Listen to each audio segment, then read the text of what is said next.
And we have McClellan Hall, and I have a little, this is coming up next, I have a little story, a little blurb. When I first met him again recently, it was really exciting, and you know how in Indian country the degrees of separation are very, very small.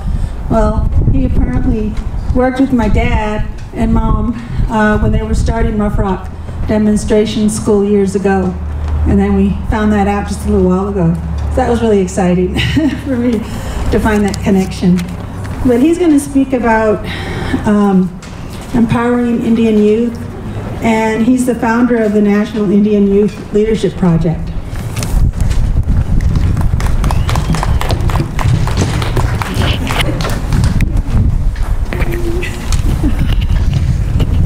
Can you put this on your... Oh yeah, okay. Thank you.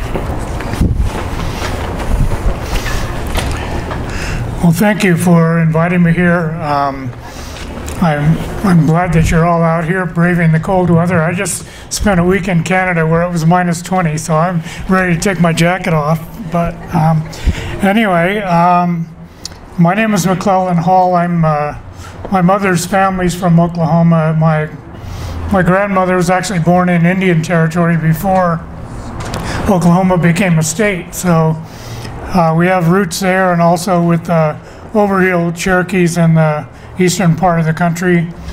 I did do my student teaching at Rough Rock and spent almost a year there, and my wife's from there, and so I've been married into the Navajo Nation for almost 40 years now, and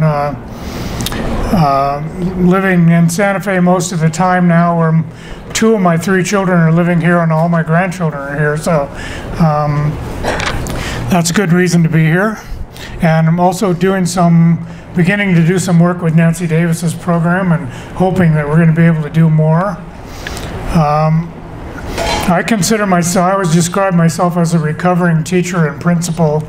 I spent several years teaching and also directed 2 tribal schools in the last 40 years. But for the last about almost 30 years, I've been the founder and executive director of the National Indian Youth Leadership Project. It's a nonprofit that's based here in New Mexico, and we have offices in Gallup and Albuquerque. We're probably the best kept secret in New Mexico. A lot of people don't know what we do. We started here, but we work all over the country.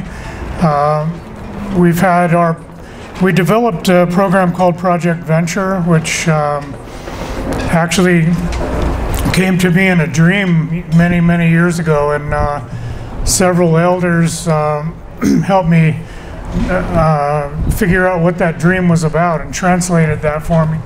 And that's the work I've been doing for the last 35 years. So we developed a program called Project Venture that's an evidence-based program at the highest level with SAMHSA and the federal government.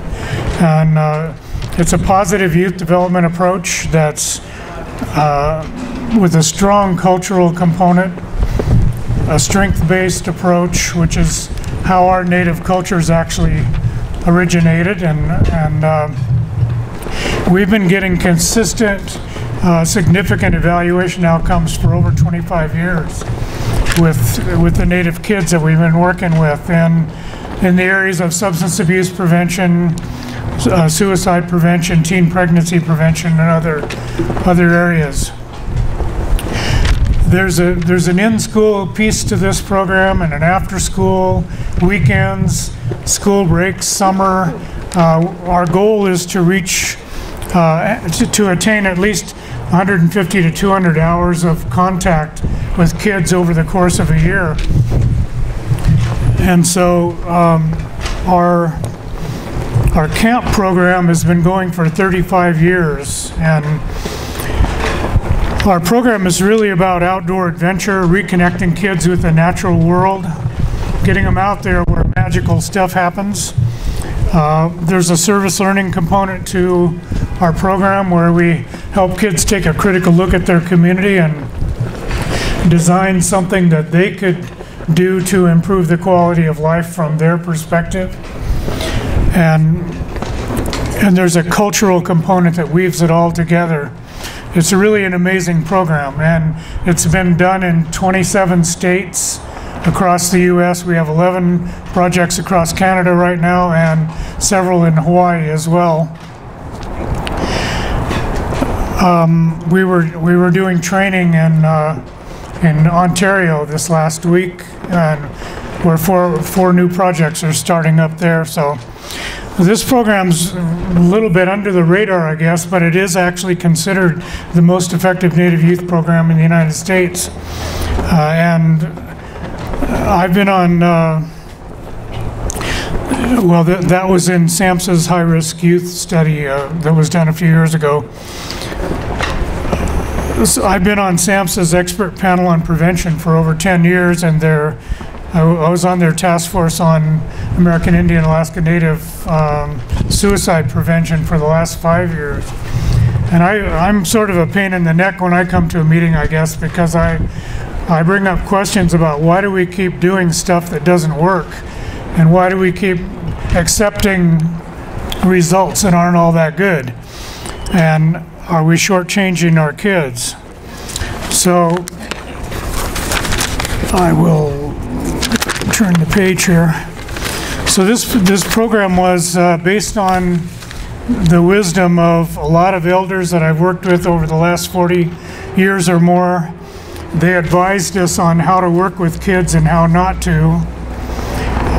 The focus being on staying positive all the time with kids, with everything you do with them, helping our young people develop the gifts that the Creator gave them, and not being stifled by inferior schools and education programs and prevention programs that don't work.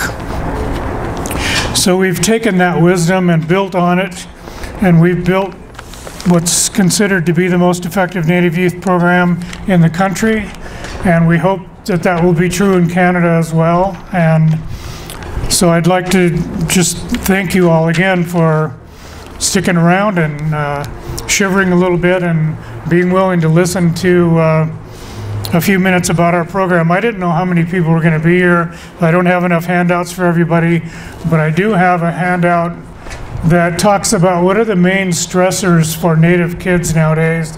So I'll be glad to give you a copy of that if you're interested in that, and also a list of where our current programs are now across New Mexico as well as the rest of the US and Canada. So, Waddell, thank you.